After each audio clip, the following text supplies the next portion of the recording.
भी आके बैठ गई है ईस्ट लद्दाख में, ऊपर से ये स्टेटमेंट आ गई है।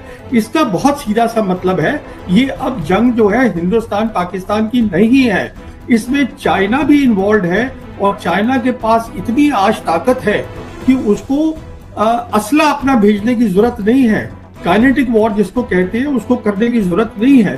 तो आज क्या दिक्कत आ रही है यहाँ पर, जो असलियत है वो ये है कि हिंदुस्तान की जो फौज है उसके सामने 5 बड़े बड़े मसले खड़े हैं, और वो 5 मसले हैं। सबसे बड़ा तो है कि जैसे जो इंडियन आर्मी है उनके ये सब ट्रक जाएंगे, एमुनिशन जाएगा, खाना पानी जाएगा फ्रंट पर, तो उसकी सिक्योरिटी की बात हो गई है।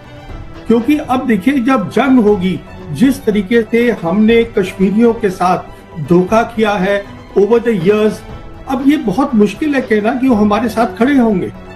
तो इसलिए सबसे पहले तो यहाँ पे देना पड़ेगा जिसको हम बोलते हैं काउंटर टेरर ऑपरेशंस जो हो रहे हैं, जिससे कि हमारी लाइंस ऑफ कम्युनिकेशन सिक्योर हो।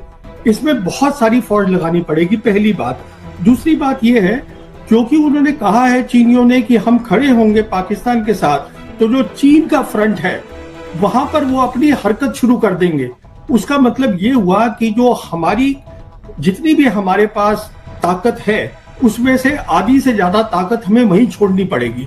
वो हम पाकिस्तान के फ्रंट पे नहीं ला सकते, क्योंकि ये खतरा नहीं लिया, चांस नहीं ले सकते कि चीन क्या कर दे। ये दूसरा मसला है।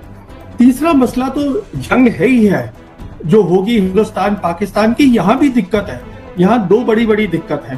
पहली दिक्कत यह है, जैसे मैंने आपको बताया, जितना भी हमारे पास सामान है वो फाइनाइट है, ये नहीं है कि अनलिमिटेड है।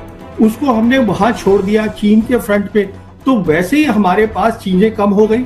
एयरफोर्स चीफ बार बार बयान दे चुके हैं कि मुझे ऑथराइज्ड है 42.5 स्क्वाड्रन, मैं आज 30 है मेरे पास, वो 30 से भी कम है। उसमें से भी आधी से ज्यादा आप समझ लीजिए चीन के पास चली गई, तो लड़ाई किसके साथ करेंगे आप, पहली बात।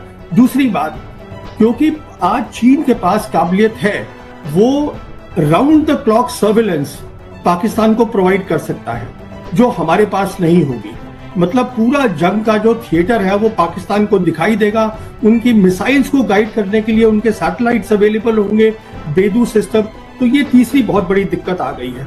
चौथी दिक्कत क्या है कि आपने देखा है कि चीन ने बहुत सारे साइबर अटैक्स किए हैं हमारे हिंदुस्तान पे, पूरे मेनलैंड पर। जैसे मुंबई में हुआ था 2020 के अंदर। अब वो मानते नहीं है क्योंकि अकाउंटेबल नहीं होते। उन्होंने जो ये किए थे साइबर अटैक, उसका मतलब ये है कि उनमें काबिलियत है साइबर वॉर करने की, बिना हाथ दिखाए हुए अपना। और पूरे हमारे देश में हमारे एटीसीज है, हमारी रेलवेज है, पावर स्टेशंस है, हमारे बैंक्स हैं, एटीएम्स हैं, इन सबको वो बिल्कुल जाम कर सकते हैं।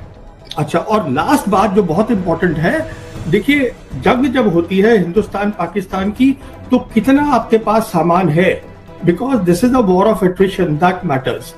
इसलिए जरूरी चीज ये होती है कि उनके पास जरिया है आज कि रेगुलर सप्लाई आती रहेगी चीन से, हमारे पास नहीं है।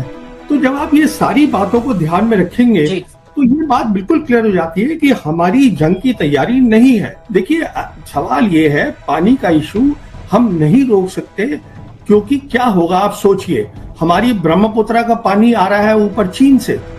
हम चीन से कहते हैं कि हम नीचे लेवल पे हैं, वो ऊपर लेवल पे हैं, वो हमारा पानी रोक देंगे तो क्या होगा। अगर हम पाकिस्तान का पानी, पहले तो आप रोक ही नहीं सकते, वो ग्रेविटी से पानी आएगा।